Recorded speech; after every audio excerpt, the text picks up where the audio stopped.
तो सांग मैंने आज आल्बम उपर कहबी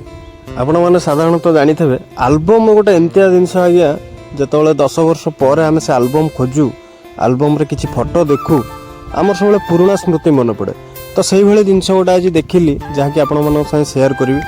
तो जय जगन्नाथ सांग मैंने मु विश्वजित मु पोखरी पाखक गाधे को आसती मनटा भारी दुख है गोटे वृष महाराज आज्ञा पानी बहुत छटपट होता। तो आमर गोटे बड़ भाई सह मिसी गोटे बाल्टी पानी रखिली आज्ञा ये तो समुद्र को संख्या आपण मैंने जानते गोरु गाई को पेट ये बाल्टी पानी रे पूरीब ना। तो सांग मैंने ग्रीष्म ऋतु में आपण मैंने निहाती चेष्टा करूँ पशु पक्षी मानकर तृष्णा मेटाइवाई कहीं आमर सिना आज्ञा हाथ गोड़ अच्छी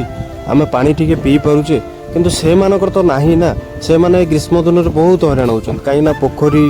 गड़िया सबू सुखी जाऊँगी तेणुक से माने बहुत असुविधार सम्मुखीन होचन तेणुक किसी व्यवस्था करूँ आम भी करने को चेष्टा करूँ काली। तो सांग मैंने मु गाधे पड़ी आसिकी माँ को पाखे टे मुंडिया मारी आपण मैंने तो जानते माँ को पादुक टे न पाइले आज्ञा भल लगे तेणुक माँ को पादुक पाई सारा पर घरे जा पहुँचीगली घरे आज्ञा पखाड़ भात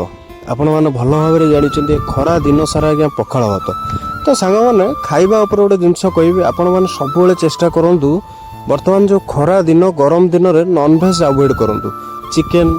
माछ मटन एगुड़ा टे खाइबा कम करूँ कहीं ये जो गरम को आज्ञा आपड़ जदि नॉनभेज खाइबे आपणकर विभिन्न प्रकार रोग हम इंडाइजेशन समस्या हम। तो सांग मैंने मुझे फोटो विषय कहूली आपण मैंने देखिपे ये स्क्रीन रे गोटे फोटो आम माँ अरणईकर वार्षिक उत्सव। तो सांग मैंने आपको मुझे क्या आज्ञा चिन्ह पाइलिनी कि बहुत खुशी देला। तो रही जय जगन्नाथ पुणी देखा आउ एक सुंदर वीडियो।